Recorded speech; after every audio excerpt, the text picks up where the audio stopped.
तुम अपने डैड की बात सुनते क्यों नहीं हो? डैड, आखिर मैंने आपको ढूंढ ही लिया।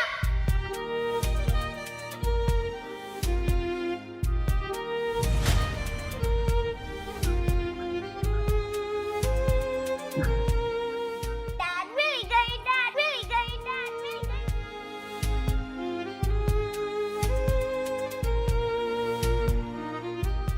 आखिर आर्यन को हो क्या है?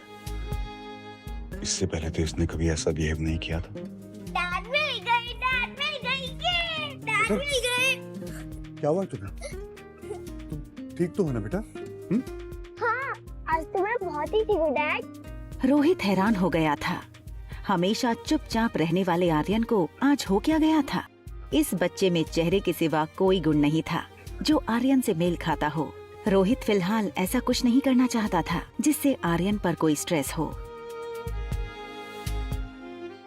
बेटा रूम में चलें? तुम्हारे खाने का टाइम हो गया है ना? तुम्हें भूख भी लगी होगी। हाँ, भूख तो मुझे बहुत लगी है। आज तो मुझे पिज्जा खाना है डैड। आज तक कभी आर्यन ने सामने से कोई चीज की डिमांड नहीं की थी, फिर आज अचानक पिज्जा की डिमांड। रोहित आर्यन को ऐसी कंडीशन में उसे किसी चीज के लिए मना करके उसकी मानसिक स्थिति और बिगाड़ना नहीं चाहता था। हाँ शेफ, हमारे होटल का बेस्ट पिज्जा रेडी करो, या हम लोग नीचे आ रहे हैं। सारी रास्ते टैक्सी में अनिका खिड़की के बाहर देखते हुए ये सोच रही थी कि आखिर उसके पापा किस जन्म का बदला ले रहे थे उससे। क्यों उन्होंने अनिका से उसका बेटा छीना? कहाँ होगा उसका बेटा?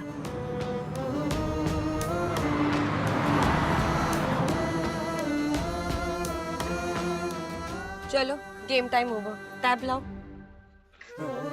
रेस्टोरेंट पहुंचने के बाद अनिका को ये रियलाइज हुआ कि रिया ना तो गेम खेल रही थी ना तो कुछ बोल रही थी। वो बस अनिका को देखे जा रही थी।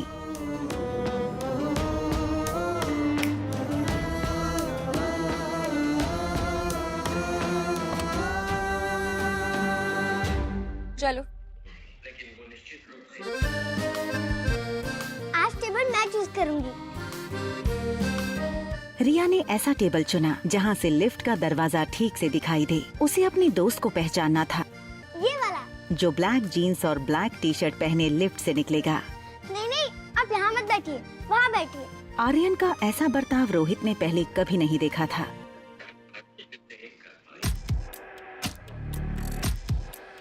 ये पिज्जा। रोहित को ऐसे टेबल मैनर्स बिल्कुल पसंद नहीं थे। उसने आर्यन को हमेशा सिखाया था कि नैपकिन गले और गोद में लगाकर फोर्क और नाइफ से खाना चाहिए, मगर आज उसे आर्यन को बड़े प्यार से संभालना था, इसलिए वो कुछ नहीं बोला। एक तरफ रोहित को लग रहा था कि आर्यन के दिमाग पर जरूर किसी बात का असर हुआ है, तो दूसरी ओर अनिका रिया के टेबल मैनर्स को देखकर इम्प्रेस हो रही थी। लेकिन अनिका इस बात से अनजान थी कि जिसे वो रिया समझ रही थी वो दरअसल रोहित का बेटा आर्यन है।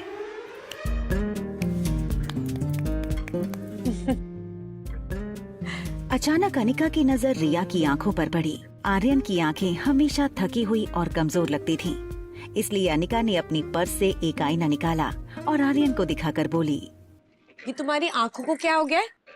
ये देखो, ये सारा दिन ना गेम खेल खेल के ही होता है। Why don't you listen to your mom?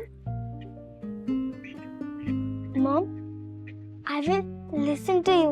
हमेशा बिंदास रहने वाली रिया को इतना शांत देखकर अनिका को उसकी चिंता हुई।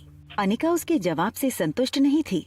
उसे पता था कोई तो बात है जो हमेशा मस्ती में रहने वाली रिया आज इतनी शांत थी। Is everything all right? अगर सब कुछ ठीक है तो फिर ये आंखें इतनी थकी थकी सी क्यों है? इतनी छोटी सी हो गई हैं। और आज इतने चुप से क्यों हो? I am fine. In fact, आज मैं बहुत खुश हूँ mom. Can I call you mom?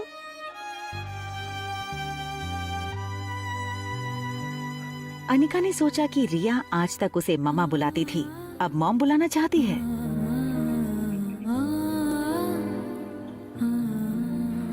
तुम मम्मा बोलो या मॉम बोलो, हूँ तो मैं तुम्हारी माँ। सचमुच? I love you, Mom.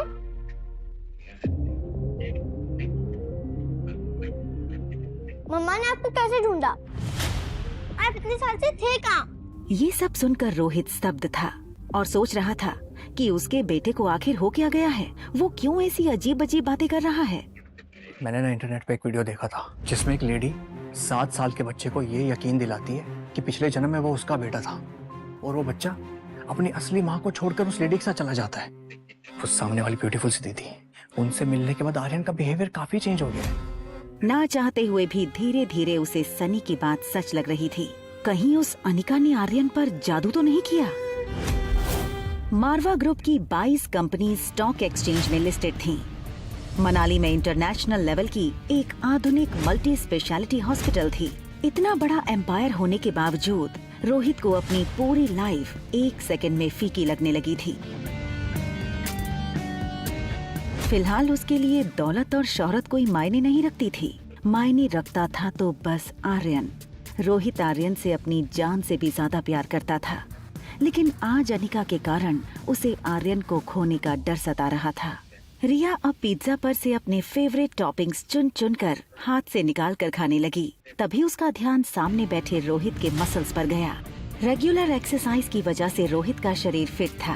Flat एब, टोन्ड मसल्स उसके टक्सीडो शर्ट से भी साफ नजर आ रहे थे। रिया ने रोहित के बाइसेप्स देखे और अपने छोटे छोटे हाथों से उसे दबाकर कहा, मैंने जितना सोचा था उससे कई ज्यादा हैंडसम और स्ट्रॉन्ग हो आप। मुझे एक हाथ में उठा के घुमाओ ना, बहुत हो जाएगा। करो करो करो। नहीं, पहले मैं खाऊंगी फिर मुझे घुमाना, ओके? आर्यन की कमजोर मानसिकता समझते हुए रोहित के पास उसकी बातें मानने के अलावा और कोई चारा नहीं था। देखो बेटा, मैं आपकी सारी बातें मानूंगा, आपका जो मन में आए वो करो, लेकिन आपको ना मेरी एक छोटी सी बात माननी पड़ेगी। वो जो शातिर औरत है ना जो 2402 में रहती है, बस उसकी बात ना सुन, ओके? आप ऐसे वर्ड कैसे यूज कर सकते हैं? आप भूलिए मत, वो मेरी मम्मा है। मुझे लगता है अब हमें जाना चाहिए। लगता नहीं, अब मेरा फ्रेंड आएगा। और हाँ, तब तक मैं आपसे बात नहीं करूंगी जब तक आप मेरी मम्मा को सॉरी नहीं बोलोगे। बेटा, बेटा मेरी बात सुनो, बेटा।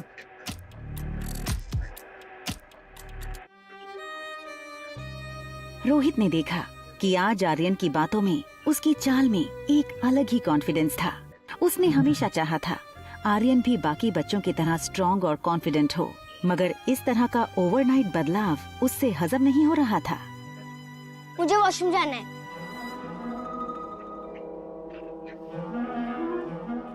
वेट, आप अंदर नहीं आ सकते।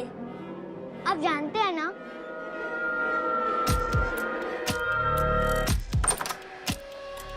ये देखकर रोहित का सर मानो घूमने लगा। वो सोच रहा था कि भले ही आर्यन सिर्फ 6 साल का था, उसे इतनी समझ तो थी कि उसे कौन से वॉशरूम में जाना चाहिए, लेकिन वो ये नहीं जानता था कि जिसे वो आर्यन समझ रहा था वो दरअसल रिया थी। रोहित ने वहीं खड़े खड़े डॉक्टर अग्रवाल को फोन लगाया। डॉक्टर अग्रवाल मारवास की मल्टी स्पेशलिटी हॉस्पिटल के डीन थे। Hello Rohit, how are you? Doctor, I guess Aryan needs a immediate psychological attention. वो होटल में किसी गेस्ट को अपनी मॉम समझने लगा है और वो relax Rohit, no need to panic, it's normal.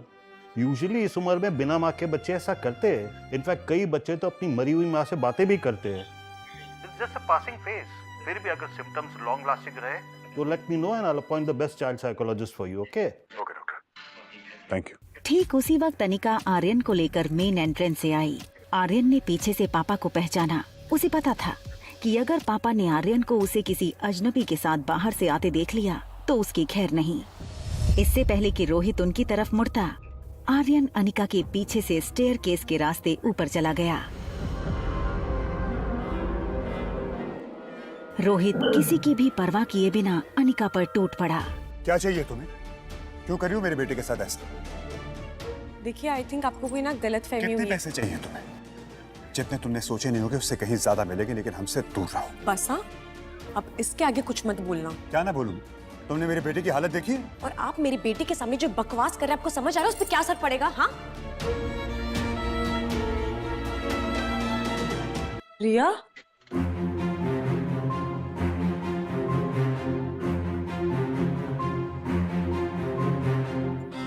आपने अभी मेरी बेटी को देखा जो अभी मेरे साथ आई थी, वो ब्लैक कलर का? आपने देखा अभी एक छोटी सी लड़की आई थी ये मेरे साथ साथ में छोटी सी एक, वो कहाँ चली गई? आपने? रोहित समझ नहीं पा रहा था कि ये सब अनिका का दिखावा था या सचमुच उसकी बच्ची खोई थी। बेहद घबराई अनिका बार बार फोन लगाने लगी। वहाँ आर्यन टॉप फ्लोर पर अपने कमरे का दरवाजा नॉक करने लगा। कुछ देर बाद जब सनी ने दरवाजा खोला तो आर्यन को बाहर देखकर वो यकीन नहीं कर पाया। उसे डर था कहीं रोहित ने आर्यन को कमरे के बाहर देख लिया तो आर्यन के साथ साथ उसकी भी खैर नहीं। अरे तुम बाहर कब गए? मुस्कुराना बंद करो, बताओ मुझे तुम बाहर कब गए? अगर भैया ने तुम्हें देख लिया होगा ना, तुम्हारे साथ जो होगा सो होगा। मैं अपने फोन से हाथ धो बैठूंगा। और अगर मेरा फोन मुझसे छिन गया ना तो तुम्हें मैं नहीं छोड़ूंगा। डैड ने मुझे नहीं देखा, मैं सीढ़ी से फर्स्ट फ्लोर पे आ गया, फिर लिफ्ट से सीधा यहाँ। पर तुम गए कहाँ थे? पिज्जा खाने।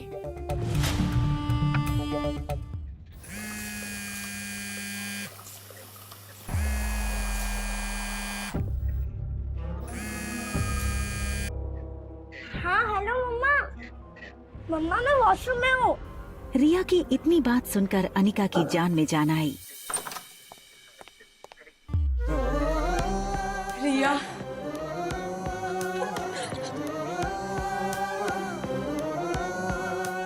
डरा दिया तूने। सारा दिन तू इतनी वेल बिहेव थी और होटल में आती तेरी शैतानी शुरू। आपका पिज्जा बहुत टेस्टी था मम्मा।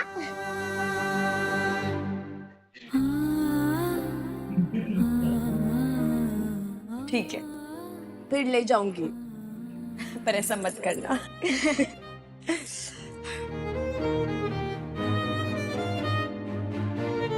वॉशरूम के सामने एक सर्विस लिफ्ट थी। अनिका नहीं चाहती थी कि मेन लिफ्ट के सामने रिसेप्शन के पास खड़ा रोहित रिया के सामने फिर वो सब बोले जो उसने अभी अभी कहा था। सनी ये सुनकर परेशान था कि आखिर आर्यन पिज्जा किसके साथ खाकर आया। उसे लगा इससे पहले कि रोहित को कहीं से पता लगे मुझे ही सब कुछ बता देना चाहिए। हाँ बोलो। हेलो भैया, ये आर्यन कहीं से पिज्जा खाकर आया है। हाँ मैं उसे अपने साथ ले गया। एक मिनट, आर्यन ऊपर तुम्हारे साथ है? हाँ।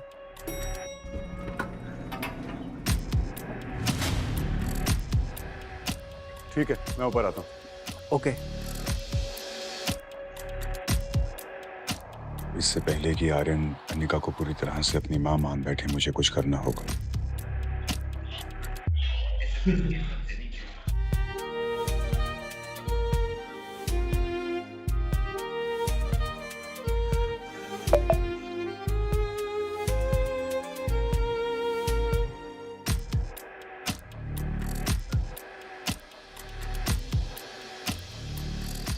रात के 11 बज चुके थे।